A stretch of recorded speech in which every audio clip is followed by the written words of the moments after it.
everybody, how's it going? Dan Schinder here. And Steven Schinder here. No, you're there. I'm here. Oh, yeah, of course. Hey, everybody, how's it going? We're here to celebrate a birthday boy, right? Yeah, happy heavenly birthday to Chris Squire, original Yes bassist, one of the founders, and such a huge legacy. It really goes without saying, you know? Yeah, and we found some cool pictures. I mean, what pictures of Chris are not cool, but I just love that outfit. Just love that. That's a classic one. I never noticed this before, which is weird. I never noticed that that's a different, I think, like custom issue Rickenbacker. It's not his normal Rick, which is interesting. And then, of course, there he is with his original Rick. If I remember right, it's like number 4 or 7 off the production line or something like that. Don't remember, but we're going to share some really cool. There's a good one in front of his Rolls Royce or Bentley. I don't remember which it is, but we're going to share some thoughts with you. We'd like you to share yours as well. Go ahead and comment wherever you're watching this, whether it's on Drum Talk TV's Facebook or YouTube, or of course, Yesshift's Facebook or YouTube. There's a fun one. French for yes, of course, for those who don't know. So yeah, Steve, where do we begin?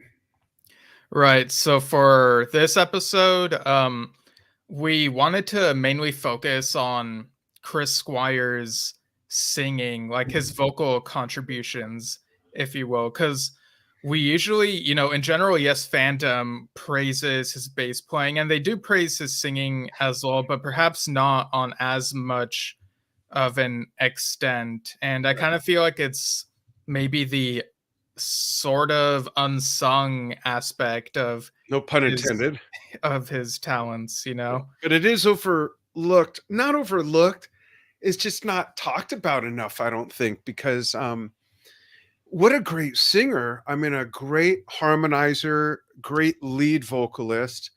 I there's so much to this topic. I don't know where to start, but I know you probably do.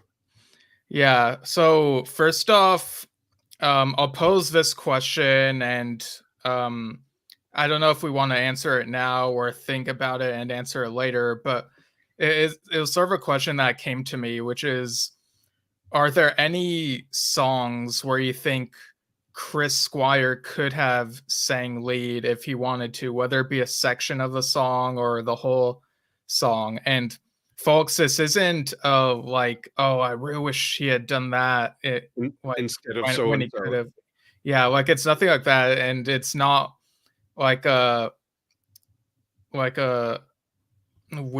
it's not like, oh, it's too bad this never happened type thing. Like, I'm not trying to like make it depressing or anything. It's just kind of fun speculation. Yeah. Like, if he really wanted to, like, what could he have sung lead, I have mine off the top of my head.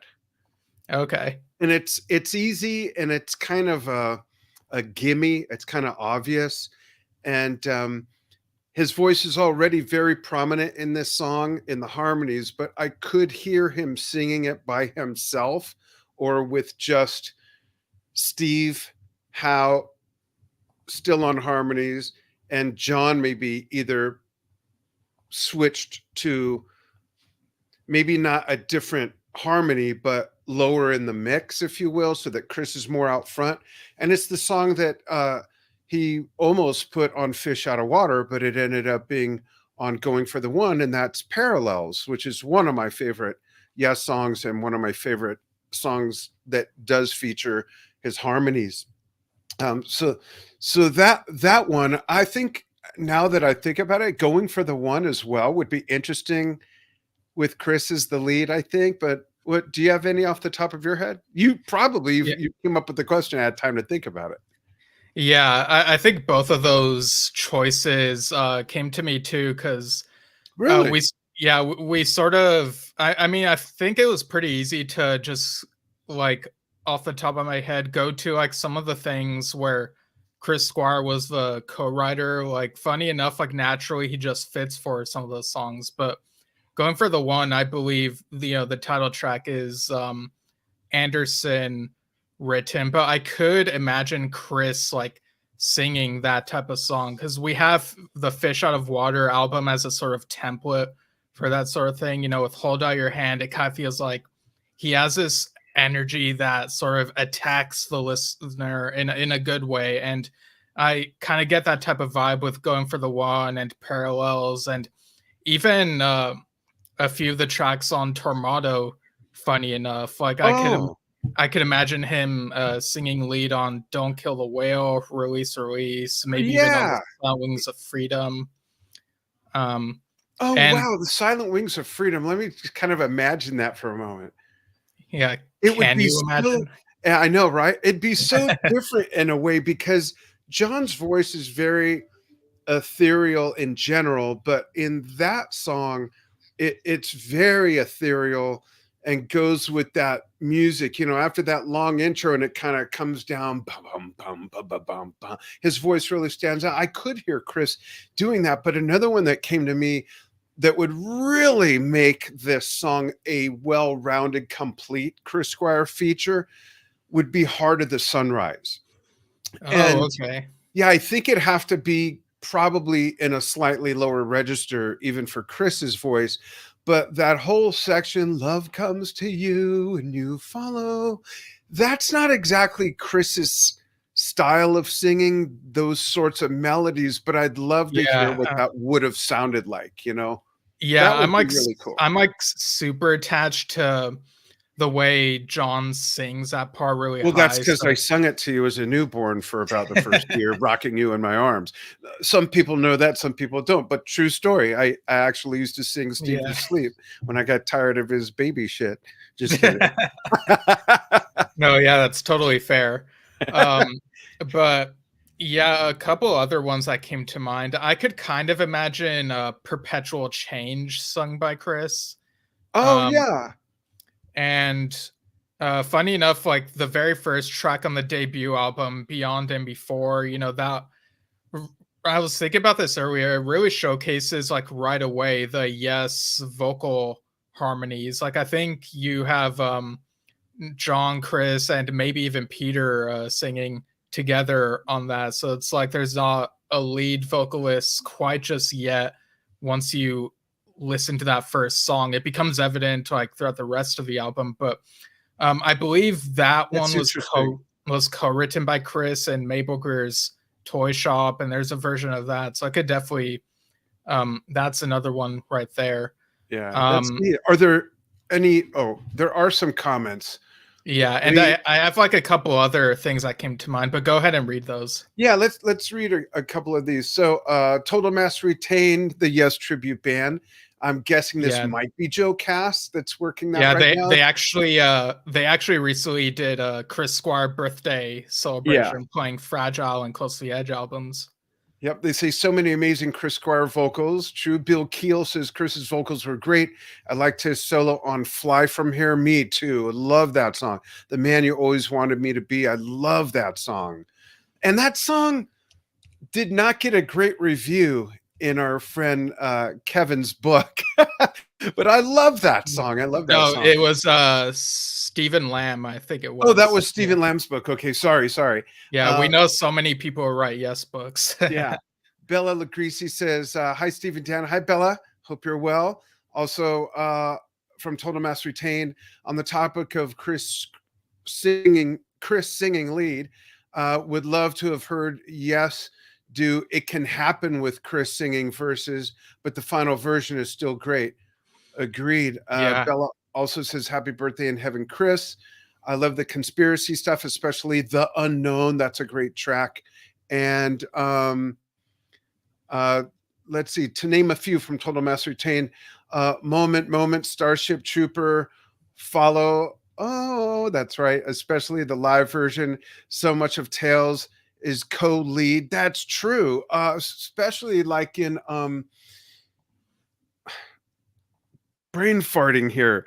Oh my god, in Ritual. Maybe I'll just Oh sing. yeah. You know, that whole section, that's a great call.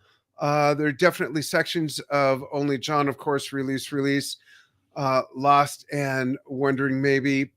How is Rhythm of Love, Information Leading to Confusion, Fly From Here. along the edge of this airfield. Yeah, there's some neat lyrics that would have worked really well with Chris. And Bella says, half a word away is so good. Yeah, these are some great takes. What's more of yours, Steve? Yeah, so one of these comments that we just read mentioned it can happen, and there's definitely that cinema demo version where it's Chris on lead, and it's such a different vibe, and Yeah. it kind of makes you wonder, like, if cinema had been a thing and John hadn't joined, would there have been maybe half Trevor sung songs and half Chris sung songs? Like, I really don't know. It feels like Chris, you know, he definitely could have sung more lead vocals, but it feels like as far as Yessel is concerned, he felt comfortable in the role he was in, you know, playing bass and doing harmonies, and maybe I don't know if maybe memorizing the lyrics could have been a thing, but I don't know how much that matters when, like, sometimes John even flubs the lyrics once in a while, but we still like really enjoy the singing, you know?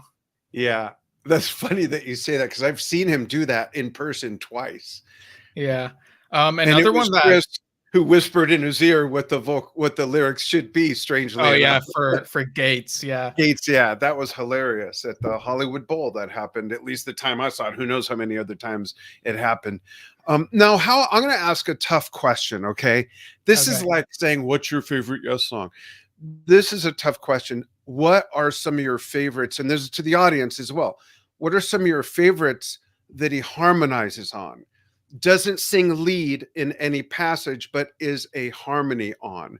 A couple of mine are in some of the Tales stuff, and that's hard to narrow Oh down. yeah, But I for go me with, too. yeah, in Ritual, but also um, especially stands out the live version from the Richfield Coliseum show 1978 in the round, the first Tormato leg, the opening track of Siberian Khatru. You really hear Chris's vocals there, and also in Future Times and Rejoice. I just love those harmonies, and the way that whole concert, you know, starts out with the first four songs is just great. But those are some of mine. But there's also some really good harmonies from um, here he goes again, having a stroke or something. What's Is it Open Your Eyes? you know, Open Your Eyes, yes, but also on the symphonic album that Can You Imagine? Magnification. Thank you. Yeah, this. Yeah. But what are some of yours that you feel are Yeah. very exemplifying of his harmonies? Yeah, I think Close to the Edge is kind of Oh, the yeah. go-to, like, pinnacle example of some of those, like, iconic Yes vocal harmonies. So there's definitely that. Yeah. Um Parallels, like we said, is very prominent. If anyone But says yeah, all there are, good like, lots of people, I'm great cutting the live choices. stream. I'm t- Um, for I gotta yeah, explain that. So folks, all good people for me is like the it's a small world song for me in a way. Like it not only gets stuck in my head, I know how iconic it is. I'm not an idiot. Well, maybe I am, but I know how iconic it is. It's reminiscent, like uh John Lennon's song, you know, Imagine. It's almost that iconic of the times. But in the last 20 years of Yes's playing, I think it could be left out of the set and replaced with something I'm sure just about anyone could come up with. Oh, I would have loved to hear this. Okay, take that one out. But that's just me. I'm not hating on it. I'm just saying it's if there's one song that's overplayed, and I know some people feel that way about Roundabout, which I don't. So there you go. yeah, and there are harmonies on Roundabout as well, yeah. Yeah, yeah, Um, yeah. a couple other songs that came to mind as far as, like, where Chris could have sung lead if he wanted to. I could sort of, um, like, in my head, like, see Mind Drive with Chris singing the, "Don't forget to seek out the world," you know, that whole section, Yeah. and then alternate to John when it goes to the "They will bring you rain." they'll move the sky. A nice contrast there. Oh, I gotta jump in. Here's a couple really good ones from Joel Smitches. Look at that. I'm scrolling. Oh yeah. On the screen. And then Yeah, this one. Machine Messiah and Into the Lens and Into Wondrous Wondrous Stories. Yeah, we Stories. didn't think of that either. That's like me and Enja's song, Yeah. I could he sings part of Onward, and that's one of his songs. He very well could have sang Oh, that yeah, whole I song. love his vocals in that. Yeah. And Yeah. that version that's on keys is just the best version of that song. In a way, it's quite different from the original, and I think much better than the original. I like the original, but there's something about the live version I just feel is so much better from that album.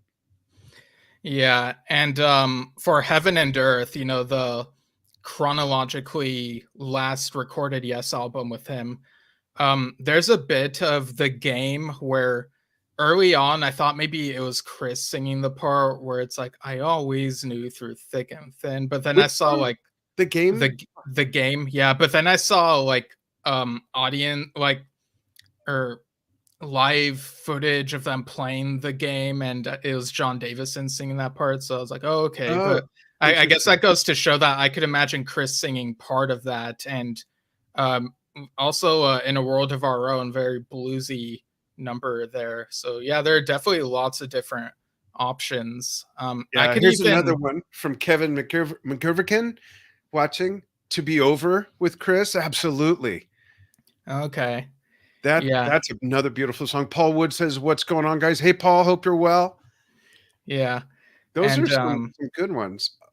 So what would some sleepers be like that you think people just completely overlook or forget about? Some deep Sound Chaser is a tough one, but that's not a sleeper, I don't think. But there's probably some buried bones that aren't so top of mind when it comes to that question, I think. So much so that I can't think of any.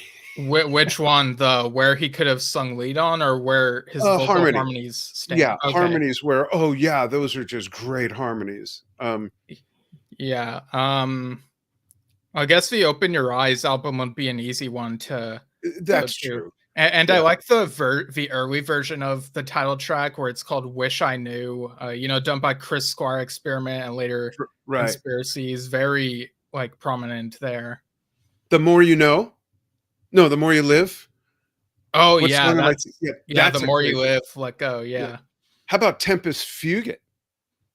Yeah. Well, I don't know if that's necessarily a deep cut anymore, but I wouldn't say it's I guess a deep cut in the sense of Chris's harmonies not being the obvious thing someone would think. Yeah, I guess people don't talk about the harmonies there as much, so I can totally see that. Does the harmonica count in the live version of In You and I? Yeah. I actually have a few comments from when I was sharing the graphic around, and people have some interesting thoughts on some of these things. One more sleeper from Kevin. I'm Running. That's true. Oh yeah, Generator. Yeah. Yeah, and his bass is great on that too. Yeah, absolutely. Yep.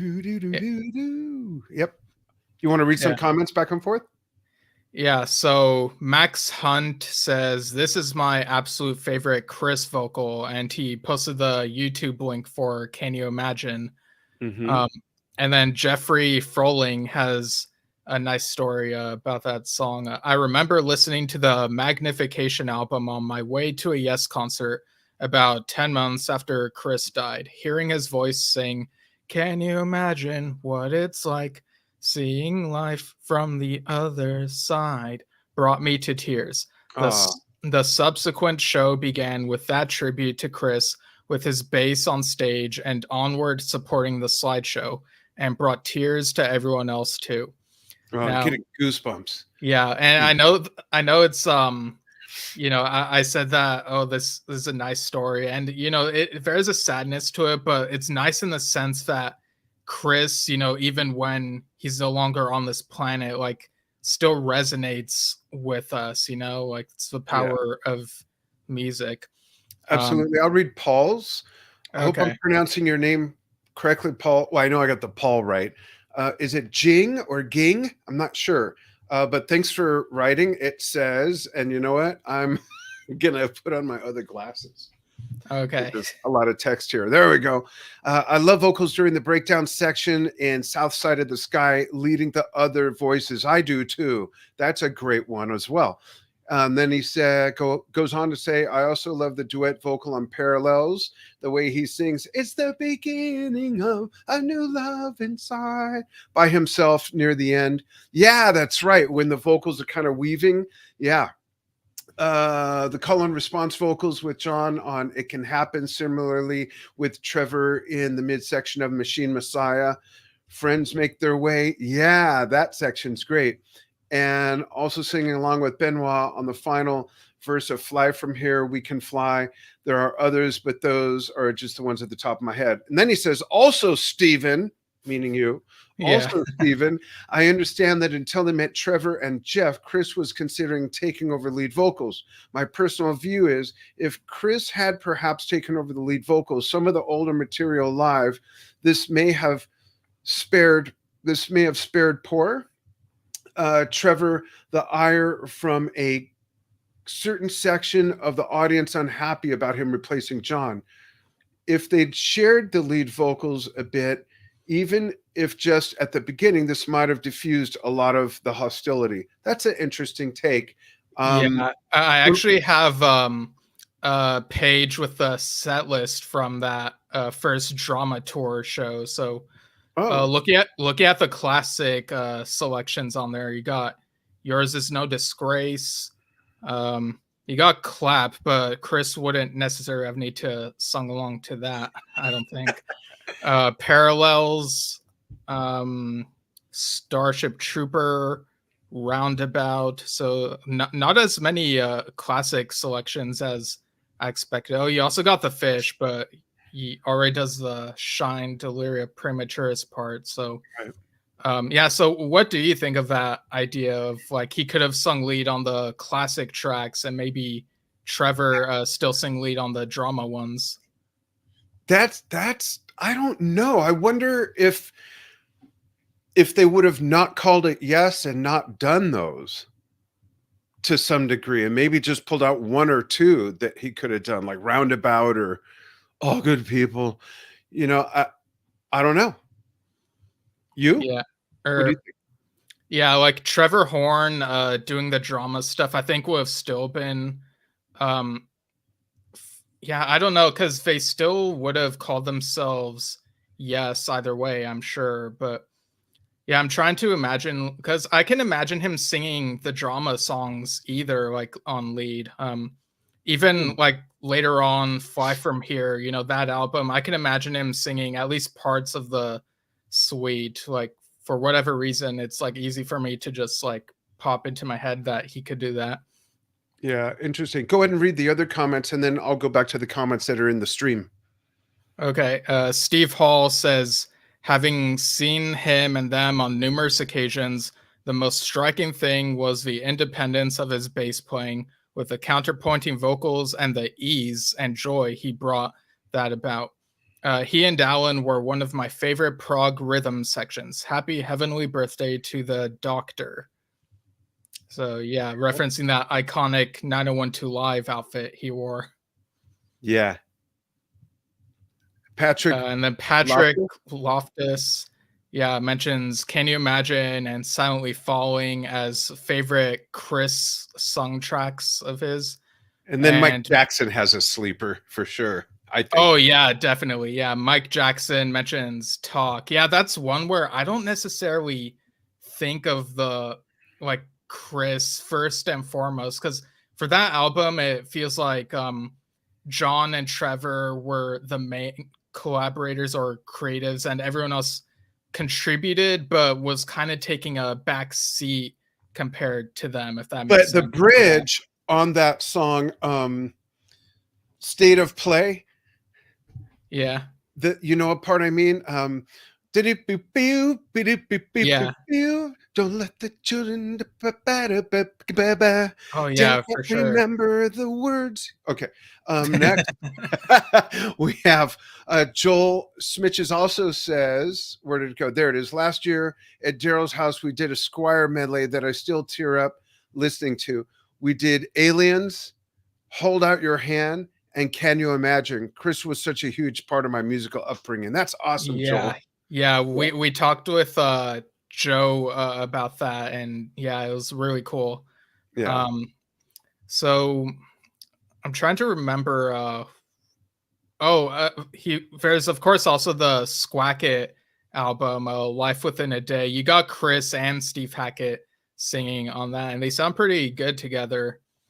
Um, I forgot. so, We just had yeah. Steve Hackett on like 2 or 3 weeks ago, and I cannot remember if we asked him if any of that music appeared live. I think he said no.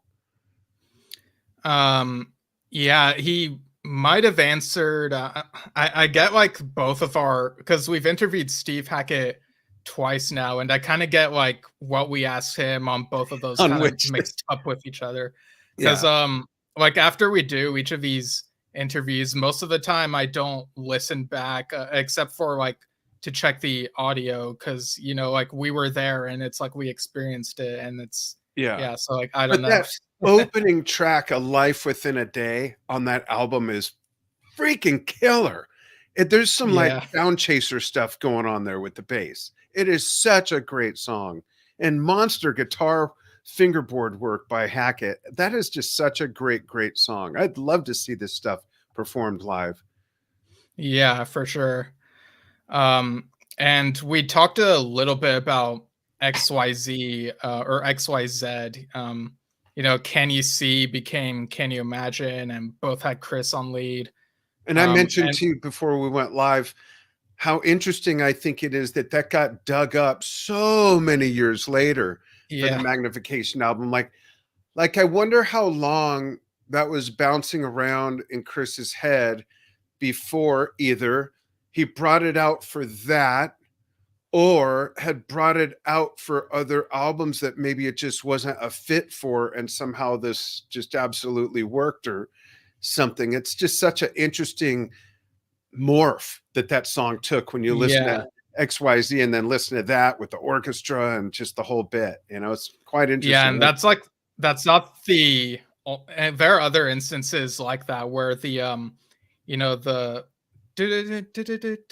like that From was Mind from Drive, XYZ, and then became the drum duet on Union Tour, and then became Mind Drive. Mind Drive. Yeah. Um, But I'd love to know the and Can You Imagine story. I'd love to know what the answers to that are. And I don't know if anyone knows. yeah, and for I'm Running, maybe I've told you this before, but the do do do do do do do do do, like that actually came from the drama sessions originally. Oh, So he had that tucked into his pocket for I several didn't know years. that. So it's interesting. Yeah, it's interesting. Like the things that these musicians, like, they hang on to ideas, don't throw them away, and then they're like, "Oh, what's this?" And then it turns into something many years later. I really like that. Yeah. Um, and there's also Telephone Secrets. Chris sang on that, Yep. another XYZ song. Yeah. Um, so, um, and yeah, I mean, what else can we say? Like, we've talked about Fish Out of Water a ton, and we've talked about Swiss Choir, both excellent albums in his solo career. And yeah, like there's more he could have done if he really wanted to, solo wise, but he was mostly dedicated to Yes. But yeah, like his choir upbringing really Oh, led to like the vocal harmonies and the singing, and it's yeah. really fascinating, like focusing on those when you listen to some of his work.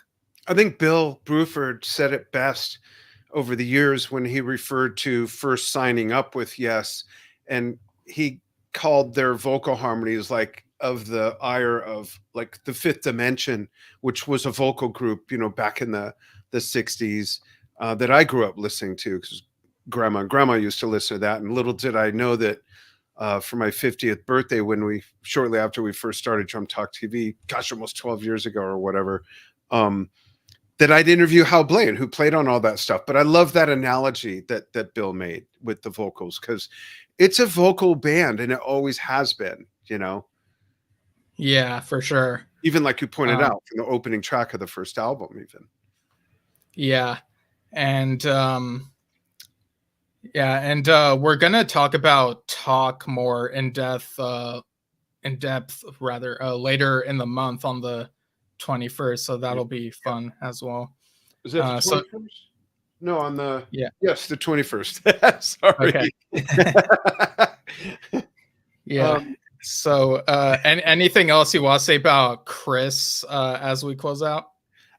Only that I find it interesting that out of all the Yes members that did solo albums, only him and Alan only did one.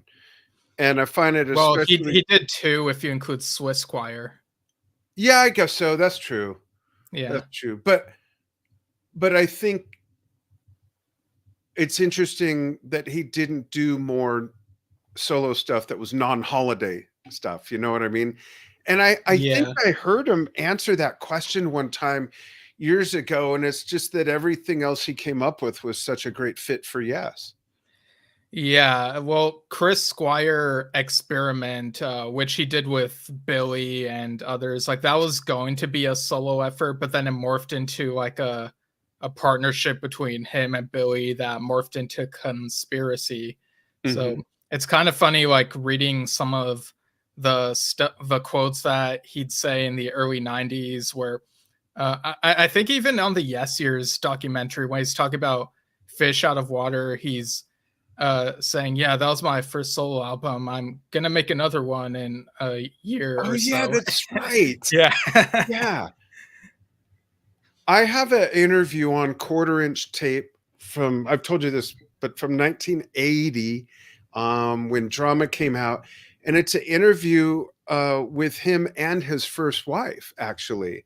And I think he mentions that on that as well. Yeah. And I see Joel Sim commented again saying Days of Wonder would have been a great Yes tune. I believe that's another Conspiracy song. Anything off of Fish Out of Water that you could have heard Yes doing? One of the many lineups of Yes doing? And you got to consider with Bill playing drums and it sounding like that. So is there anything, let's narrow it down. Anything off that album that would fit into the Bruford era of Yes? Well, I think they played Hold Out Your Hand at least a couple of times on the 76 tour, but in the Bruford era, like, could that have been on Fragile? Oh, okay. I get what you're asking now. Yeah, I don't know. Like maybe the like Hold Out Your Hand part, for some reason the You By My Side track feels kind of ahead of its time to be on Fragile, but also Yes have often sounded like they're ahead of their time, so go figure. Yeah. Yeah. Any other call outs from anybody else watching, whether you're watching on the live or the archive in the future? If you are, right now we're doing this in your past, but you're still welcome to comment. Yeah, and Joel adds Fish Out of Water was pretty much a Yes album for me. Hold Out Your Hand would have totally worked on Fragile. Yeah. Although it's Moraz on keyboards. Yeah. That would be like, what would it have been like with Rick on keyboards? We've got like so many like different it might have been exactly the same if Squire wrote the part. Well, yeah, that's true. Yeah, we don't know if he gave any latitude or said, here, play this. This is how it goes. Yeah, or maybe he would have made like one of the, maybe for the outro it would have been like a longer thing, like do do do do, like I don't know, get a bit more like crazy with it. I don't know, Mini Moog or something. Yeah. But yeah, happy heavenly birthday to Chris. And we'll be back. We are scheduled to go live again on Wednesday, the 6th at noon Pacific, 3 p.m. Eastern US, 8 p.m. UK time to talk with Derek Schulman. So that should be a fun conversation. That's still so weird to me that so we started Drum Talk TV January of 2013. And all these years, I've always wanted to have John Weathers on, but couldn't find him. And then recently, we got approached from the Gentle Giant Management Company, and we had John Well, on. we reached out to PR, and that's how it happened. Yeah, that's right. We had John on last week, and now Derek this week, and it's like, what? Now all of a sudden we've got both of them, which is great. Yeah, and we're conniving something in the background that you'll all find out about real soon. That is extra. So, it's extra for some people, not for everybody. Right. Could be for everybody if everybody went in on it, but we'll see. You'll see what I mean later, folks. Yeah.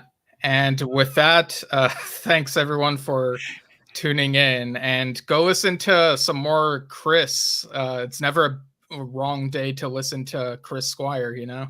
Yeah, absolutely. And for the Yesshift fans, we simulcast this on Drum Talk TV for kind of obvious reasons. But for Yesshift fans or people wanting to become Yesshift fans, you can follow us at youtube.com/@Yesshift, on facebook.com/Yesshift, anchor.fm if you like audio only, at anchor.fm/Yesshift. And if you're a Yesshift fan and don't know about Drum Talk TV because you've been living under a rock or just unaware of it, facebook.com/drum. Well, it's at Drum Talk TV on Facebook, Instagram, YouTube, Vimeo, and Twitter or X or whatever he's calling it this week. We don't know. Right. Yeah. We'd love to see you there. And thanks for following what we do. Thanks, everybody. Yeah. Thanks, everyone.